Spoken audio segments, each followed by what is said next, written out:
No capítulo de hoje, nós vamos ver que Deus queria perdoar os pecados do seu povo, mas ele não se arrependia e nem admitia que tinha pecado. Então Deus realizou um julgamento e o colocou no banco dos réus. E esse será o nosso assunto de hoje aqui no canal Bendito.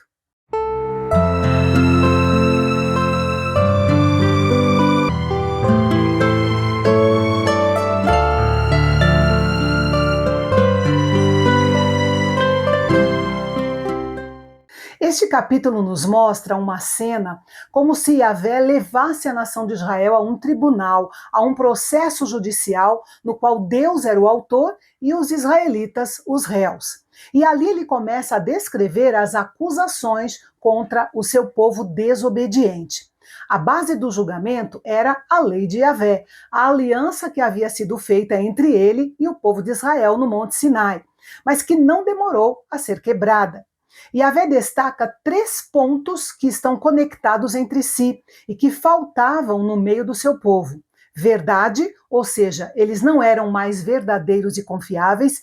Misericórdia, isto é, não pensavam no seu próximo. E o conhecimento de Deus, que é a fonte da verdadeira sabedoria e entendimento.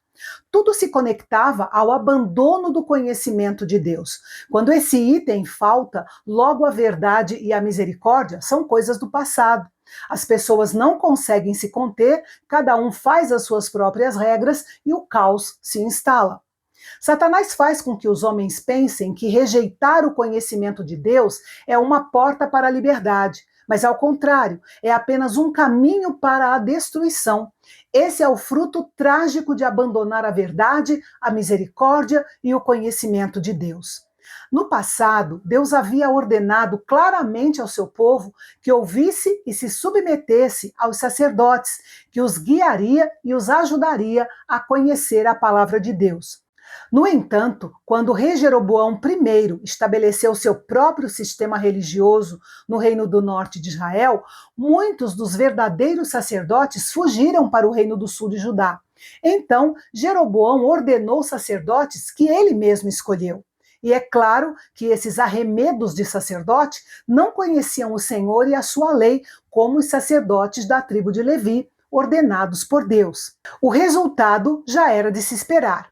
Líderes espirituais profanos e ignorantes geram um povo profano e ignorante, o que, por sua vez, traz destruição à terra. Os filhos de Deus são sal e luz para a sociedade. Quando são corruptos, consequentemente, a sociedade se torna corrupta.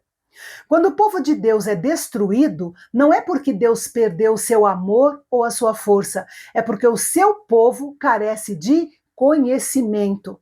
Não é que o povo seja completamente ignorante, ele só não tem conhecimento suficiente de Deus. E que tipo de conhecimento faltava ao povo do Reino do Norte de Israel?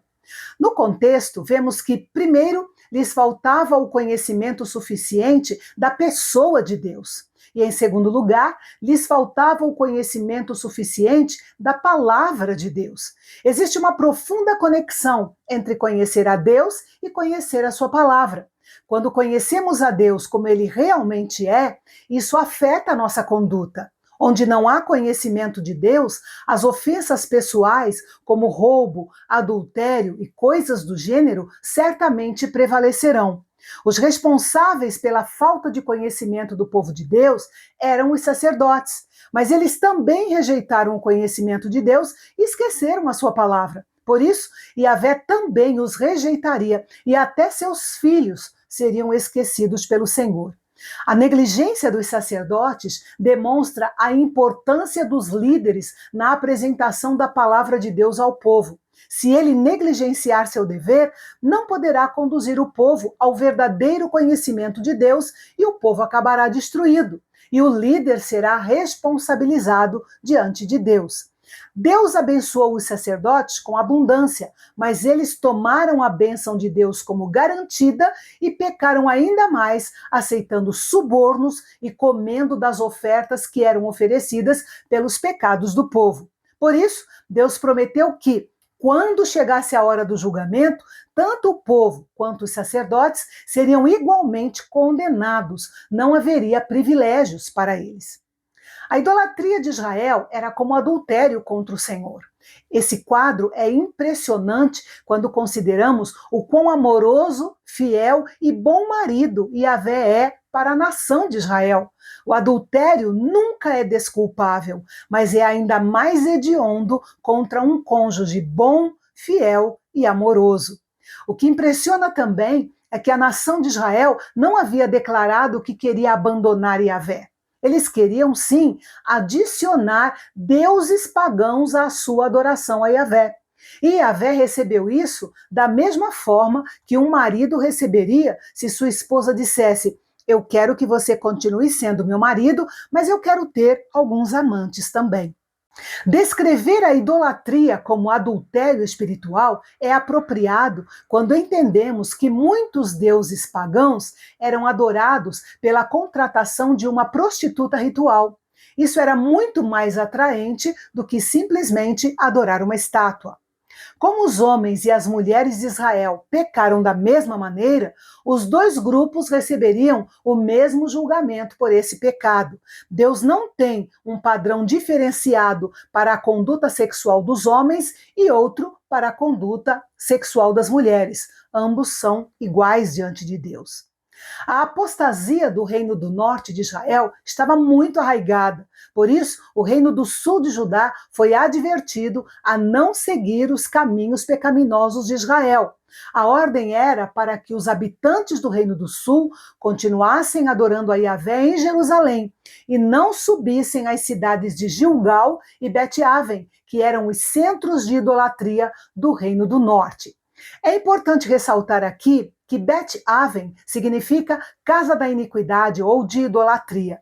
Inicialmente, seu nome era Betel, que significava casa de Deus, mas devido à intensa idolatria e à adoração de ídolos, Betel passou a ser chamada de Bet-Aven.